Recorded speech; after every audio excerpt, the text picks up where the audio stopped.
ஆளூர் ஷானவாஸ் பேசினா எப்பவுமே தெரிச்சு ஓடுவாங்க சங்கிக அப்படின்னு நமக்கு நல்லாவே தெரியும். நாகூர் ஹனிஃபாவுடைய நூற்றாண்டு செலிப்ரேஷன்ஸ்ல அவர் சங்கிகளை மீண்டும் தெரிச்சு ஓட விட்டிருக்கிறாரு. யார பார்த்து தீய சக்தின்னு சொல்றீங்க? சிறுபான்மையினருக்கு திமுக எவ்வளவு செஞ்சிருக்கு தெரியுமா அப்படின்னு சங்கிகளையும் தாவேகா தற்கூரிகளையும் பொளந்து கட்டியிருக்கிறார். பாருங்க. டிக்ளேர் பண்ணிட்டு வர்றாங்க, அயோத்தியாக மாற்றுவோம் என்று சொல்லி வருகிறார். நம்முடைய மாண்புமிகு முதலமைச்சர் உத்தரப்பிரதேசத்துக்கு முதலமைச்சராக இருந்தால் அயோத்தி கூட நடந்திருக்காது, பாபர் மசூதி இடிக்கப்பட்டிருக்காது.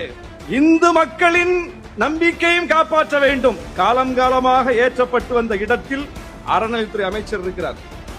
4000 கோயில்களுக்கு குடமுழுக்கு நடத்தி வச்சிருக்கிறார். எத்தனை?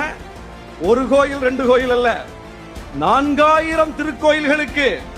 சட்டமன்றத்தில் எழும்பி துணை கேள்வி கேட்டா கூட ஒரு கோயிலை பற்றி வரலாறை சொல்லுவார். யாருக்கு பாடம் எடுக்கிறீங்க? சங்கிகள் யாருக்கு பாடம் எடுக்கிறீர்கள் கோயிலை பற்றி? அப்படிப்பட்ட மண்ணில் வந்து தீய சக்தி, தூய சக்தி. யார் தீய சக்தி? கொண்டாட்டத்தில் இருப்பவன் அல்ல நண்பன். கொண்டாட்டத்தில் எல்லாரும் வருவாங்க, கிறிஸ்துமஸ் கேக் வெட்ட எல்லாரும் வருவாங்க, வாழ்த்து சொல்றதுக்கு எல்லாரும் வருவாங்க, கஞ்சி குடிக்க எல்லாரும் வருவாங்க. ஒரு மக்கள் பாசிசத்தால் பாதிக்கப்படும் போது, ஒடுக்குமுறைக்கு உள்ளாகும் போது அவர்கள் பக்கம் துன்பத்தில் யார் நிற்கிறார்களோ அவர்கள் தான் நண்பர்கள்.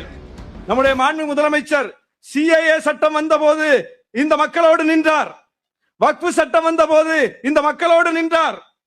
ஹிஜாபுக்கு தடை வந்த போது தமிழ்நாடு அரசினுடைய முகப்பு படமாக ஹிஜாப் அணிந்த பெண்ணையே வைத்தார். இசைமுரசு அவர்கள் 13 வயதில் இந்தி திணிப்பை எதிர்த்து கருப்பு கொடிகாட்டி கைதானவர். அவருடைய நோக்கம் இந்தி திணிக்கப்படக்கூடாது என்று. இசைமுரசுடைய நோக்கத்தை இன்றைக்கு வரைக்கும் கட்டி காப்பாற்றிக் கொண்டிருக்கிற தலைவர் தான் மாண்புமிகு முதலமைச்சர் அவர்கள். இப்போது எந்த வடிவத்தில் இந்தி வந்தாலும் அதை உறுதியோடு நின்று எதிர்க்கிறார். 2000 கோடி ரூபாய் கல்வி நிதி ஒன்றிய அரசு தர மறுத்த போது 2000 கோடி முக்கியமல்ல, உன்னுடைய 2000 கோடிக்காக 2000 ஆண்டுகள் இந்த மண்ணை பின்னோக்கி இழுக்கிற பாவத்தை செய்ய மாட்டேன் என்று சொன்னார். உறுதியான ஸ்டேட்மெண்ட். அதுபோல இசைமுரசு அவர்கள் பாடிய பாடல்கள் ஆதீனங்கள் பாடுகிறார்கள்.